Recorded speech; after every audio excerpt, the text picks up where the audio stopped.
This is the Bottom Shot Podcast. Pulvereri is up high. They come out of turn number 4. Stutter between the turns. The fans come to their feet. It is Ted Christopher still in command. Keith Rocco right there on his back bumper. Bringing Stafford Motor Speedway's past and present together. They are side by side running for the finish line. It's a photo finish.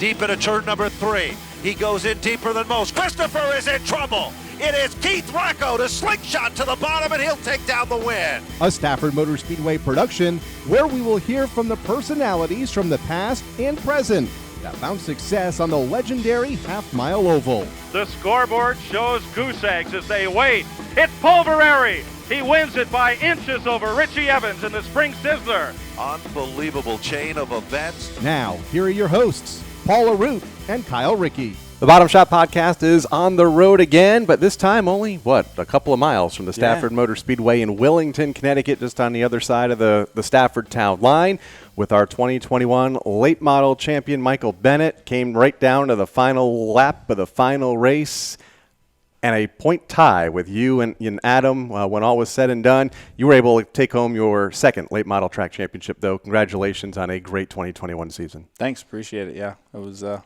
was a tight one. So you go winless for 2 seasons. We're going to go right to it because we all talked about it, and it was, it's tough. It's tough to win a lot, to win a title, and then go in a drought. How do you kind of like set your tone at the start of the year and say, I'm getting back to victory lane? And, what was the mindset going into this season? It was actually a tough one. I actually got yelled at a few times in this garage when we were rebuilding the race car.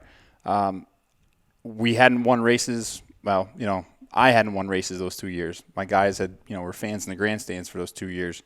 A couple of them came over and helped with the 31 and stuff toward the end. But yeah, when you didn't win, we didn't win for so long, or I didn't win for so long that I forgot what it was like to win, and I didn't know if I was ever going to get a chance again to win. We bought this race car from Tyler Leary with a bunch of unknowns. We knew it was a good race car, and we were hoping that things that we used to do and get all the guys back together, that we'd be able to get back to winning form. Like I think we had 5 wins in 2017, the last full season as our group, and so we were just hoping to win a race, and we did it first week. Yeah. So. And it was your wife that pushed you to buy the race car, right? And to kind of go off and do this on your own? Yeah, I mean that's what I've said, and the decision, it was a Saturday morning, right? I mean, it was after a struggle on a Friday night with the 31. I think, oddly enough, that night I think we got within 2 points of Adam Gray, and but we didn't have a car that could win, unfortunately. And that next morning, I look at her, I'm like, we have a chance to win a championship, and I think people forget that. Like last year, we had a chance of winning a championship. And but didn't feel that way.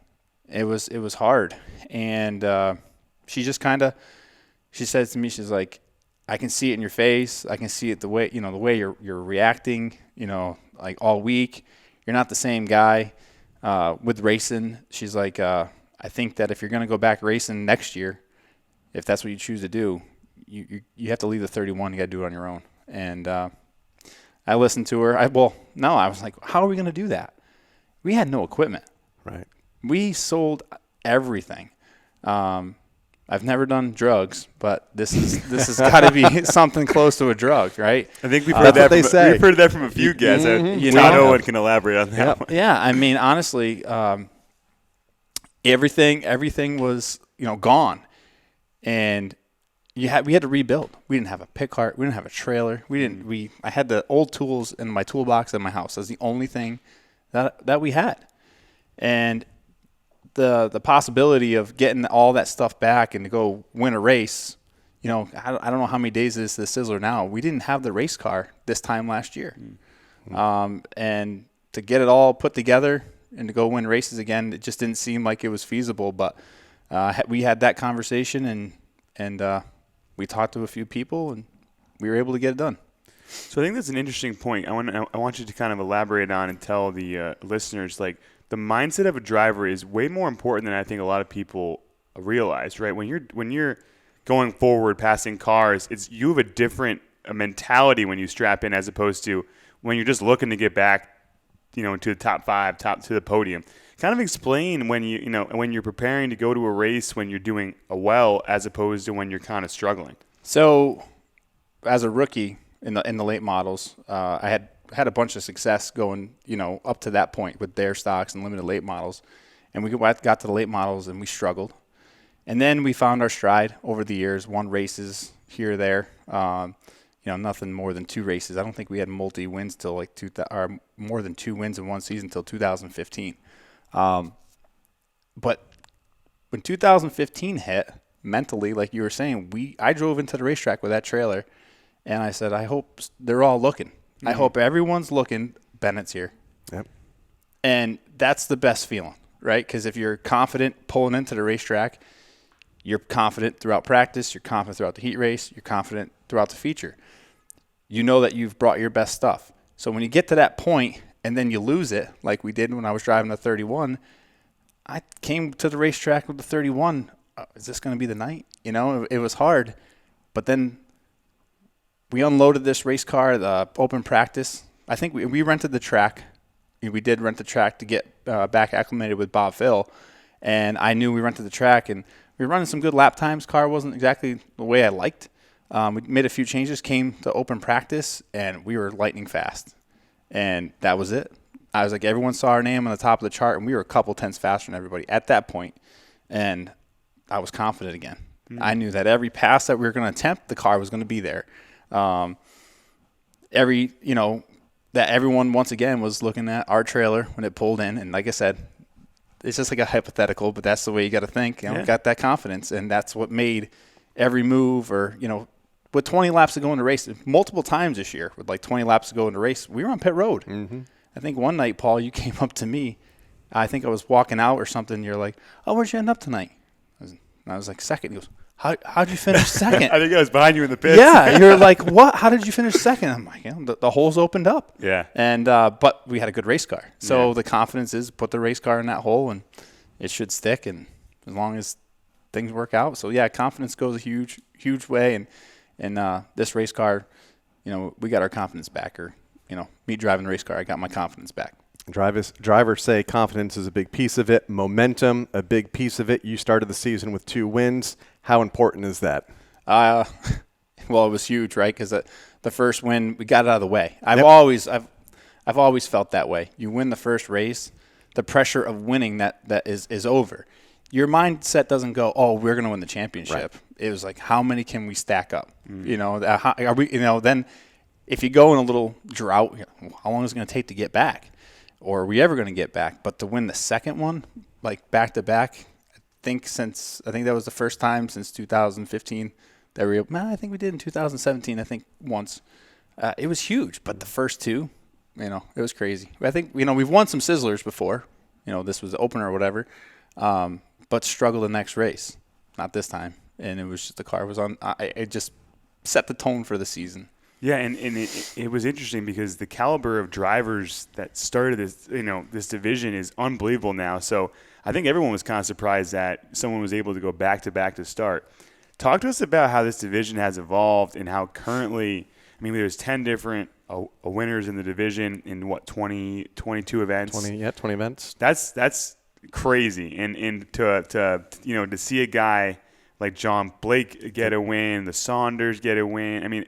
So many different guys are up there every week. Talk to the listener about how hard it is out there in the late model division. Yeah, we kind of touched on this earlier before we taped, but I've been racing late model since 2006, and it's a totally different division. This year I really felt was the hardest because we had a lot of cars with those caliper drivers, and cars are so darn close. But back then, in 2009, I really felt that there was more respect. Mm-hmm. There's a little bit of respect has been lost in this division. Scott Tapley said it in drivers' meeting one night. He's like, it's like you guys are all playing chicken. Just who can drive it in the corner, and is that guy going to lift, give me room or whatever?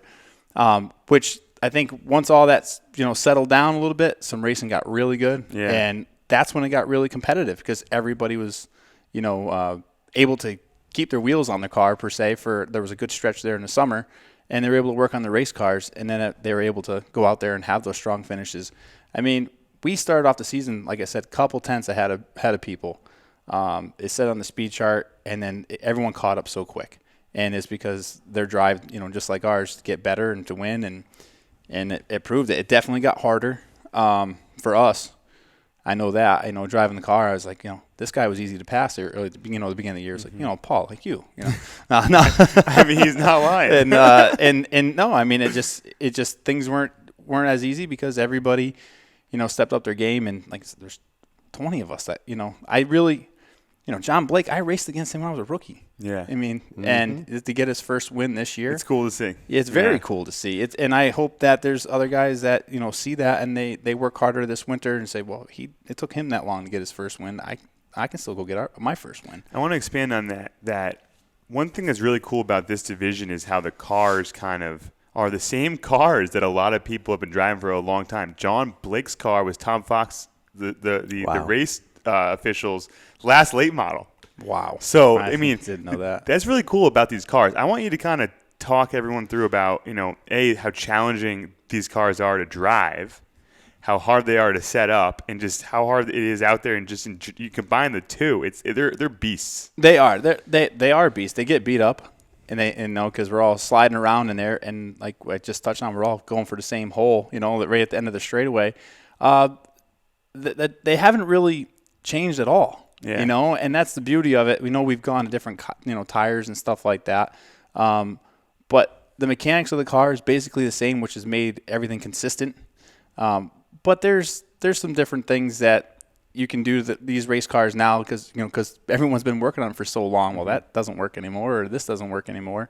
But yeah, it's a pretty neat deal because I think this was built a division back up to what it is because these cars have been sitting around and people are like, well, we can go back. That's and cool I said, back to John Blake. That's crazy. That's Tom Fox. That's cool, right? I think my grandfather raced against that race so car. cool, He hasn't been racing since '99. Yeah. So that is pretty cool. No, but like I said, these cars, they take a beating. We've talked about the evolution of the cars. How about you as a driver, say, since 2015, that first championship year? Nothing's changed in my opinion. And the only thing is we were talking about confidence. I lost some confidence in my driving ability when I was driving a 31. And I think it hurt us as a team. I think it hurt some communication stuff like that. But, I tried, saying the same. I basically said the same thing every week. And I know it was frustrating to them and it was frustrating to me. But I lost a lot of confidence when I drove the 31 for whatever reason. But I was glad that the opener, finding speed in the car, winning the opener, it all came back. I felt like then I was like, all right, I didn't lose it. The car's still, we have a good car. You put a good car underneath, me driving it, we should be able to get, wins. And that was huge. It carried it out the whole season for sure. So now let's go towards the end of the year. You had a lead for a while, pretty, it didn't ever get too substantial, but it really closed up towards the end, and you and Adam McGray end up in this epic duel for the last couple events. And, when you go in, you're going into a battle with Adam McGray. I mean, he's got a couple titles. He's aggressive. He's, you and him are kind of similar in your background in driving. I mean, what is the mindset going into the week? Is it just to beat the 90-7, or is it just that you're going to win? Or talk us through that. Yeah, Adam had a bigger lead than I think we ever did throughout the whole season. When he took the lead over Michael Ray. Okay, that's what it was. Yeah, I want to say he had an 18-point lead or something, which isn't a lot. I mean, it's not. Yeah. It's not a lot. I mean, that's 9 positions on the racetrack, and there was still a lot of time to go. But I looked at it as like Adam's going to be there. I expect us to be there. Adam's going to be there. It was going to take some bad luck, and he had one night that he had bad luck. We were able to capitalize that night. With I think we might have had a podium that night, and that changed everything. And then I was like, all right, well, if that can happen to him too, in the back of my mind, that can happen to us, and it almost did. Or it kind of did happen to us with 2 or 3 races to go. But no, I didn't really worry about Adam because points are just going to fall where they're going to fall. I just worried about the 19, and that's what I think helped us, or at least helped me driving the cars. Yeah, my spotter, well, the 97's here, or he's on the bottom here, or he's up here, or you got to lead on him here, or, you got to pick it up. I can only do so much. If the car's there that night, I'll do a little bit more with it. There was a few times that we were off a little bit. But, yeah, it was in the back of my mind. I did look at the points, not going to lie. But when I think with, 2 or 3 races to go, we had a 2-point lead or 4-point lead with the drop. Yeah. That darn drop was really screwing me up. It worked good, though, didn't it? It gave us some ties. Yeah. Well, what it did was drive some people crazy. They're like, oh, you're 4 points up. Like, no, we're not. Like, with the drop, we're only 2 or whatever it was. It was like only 2 points up, and I think we had more. I was entertained. Yeah. Oh, I'm glad you're entertained. But it was, coming down to that last race, I was hoping things were going to work out in our favor. I was definitely stressed. I mean, I won't lie.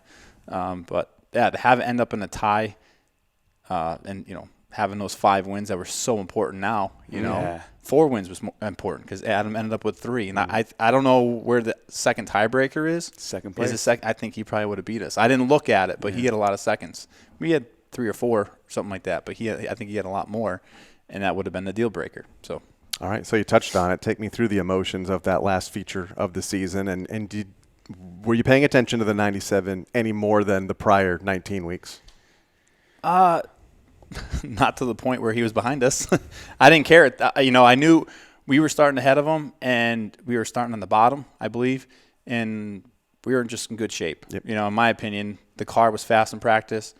That cold weather screwed everything up. We were dealing with a tire thing. Everybody was. I tried something different, and I think it really hurt us. But that last race, but up to the point where, I think we were running 5th, so we were on the bottom. Tommy Fern was in front of us. He's so hard to pass, and I was like, I'm just going to ride here because we had a pretty decent lead on the 97. The race was strung out. This is perfect. I don't care. Caution came out, and I had a bad restart.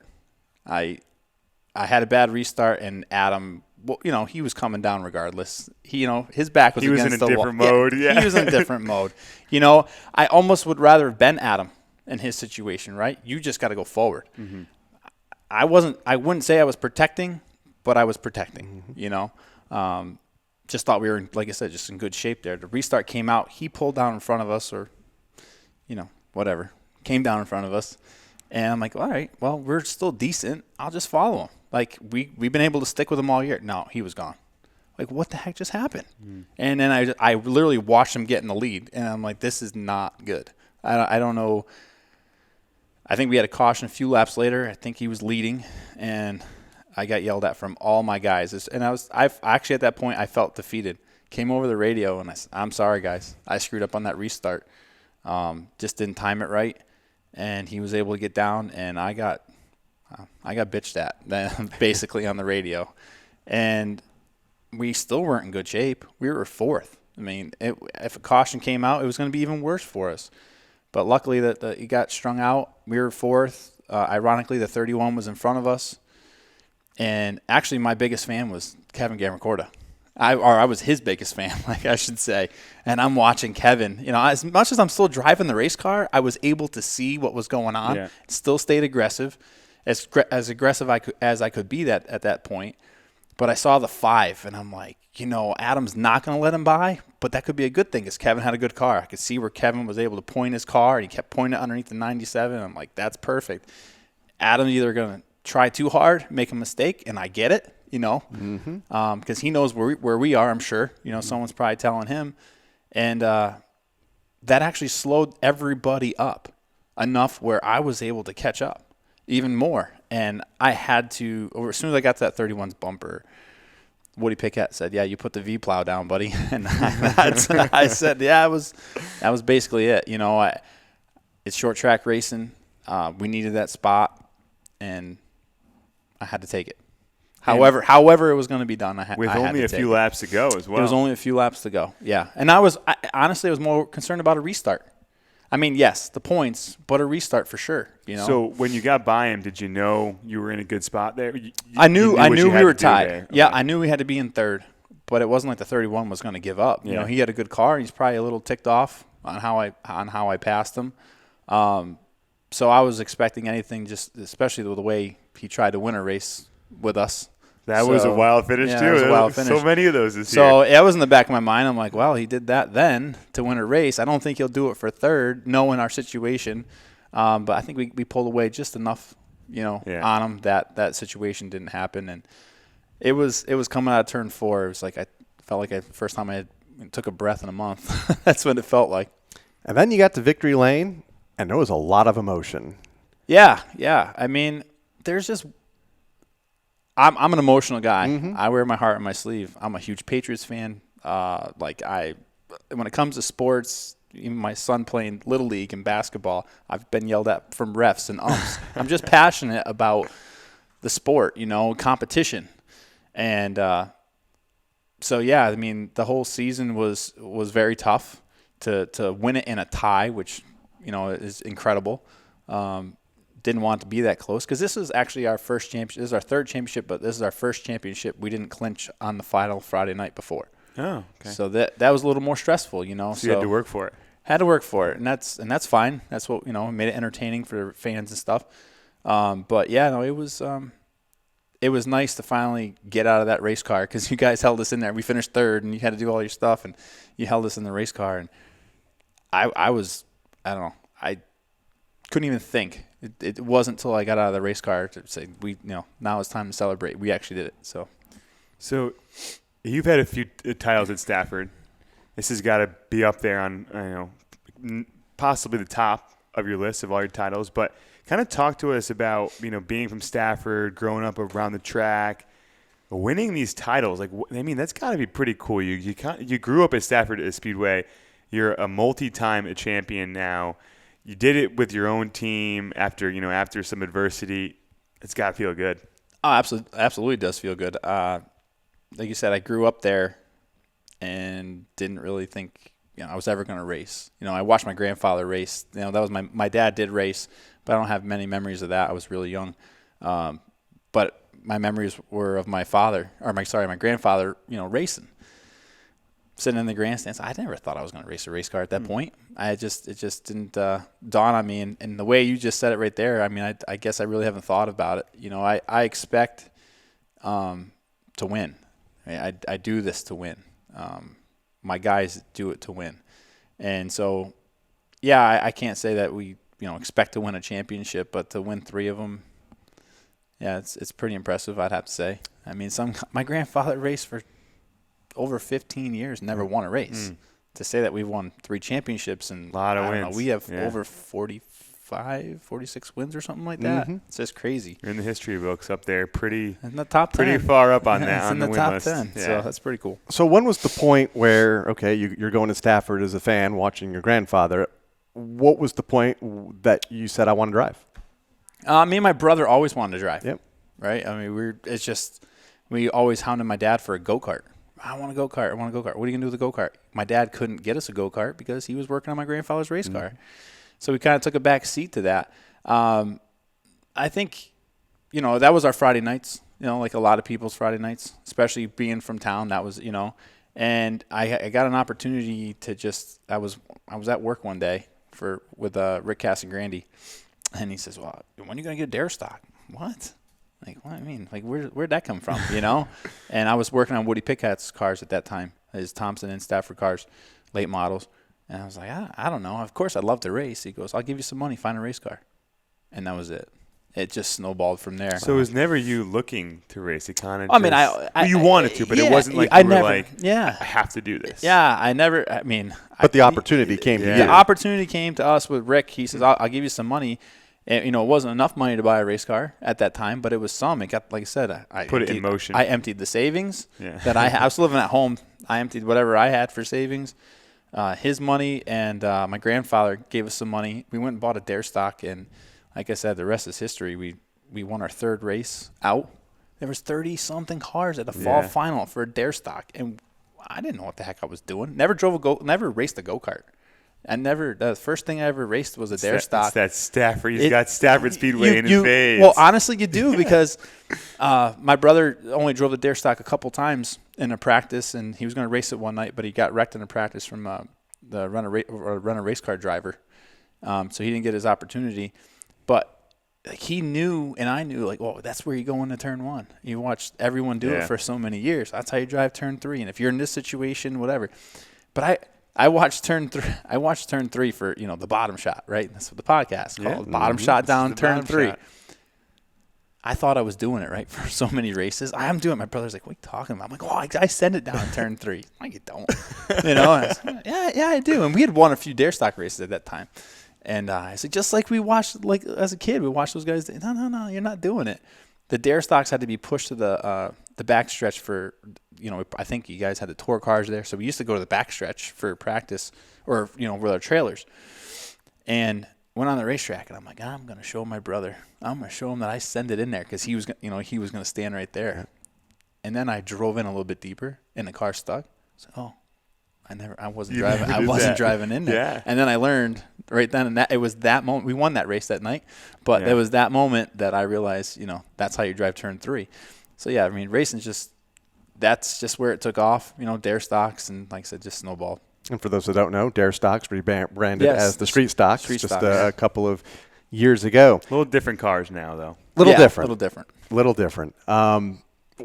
Speaking of we talked about the past. What's the future look like for you now as we sit here in the garage about 6 weeks into the off season? What are you hoping for 2022? So I've retired before, right? Yeah. A couple times. And I think that day is nearing again. It's a struggle to race week after week after week.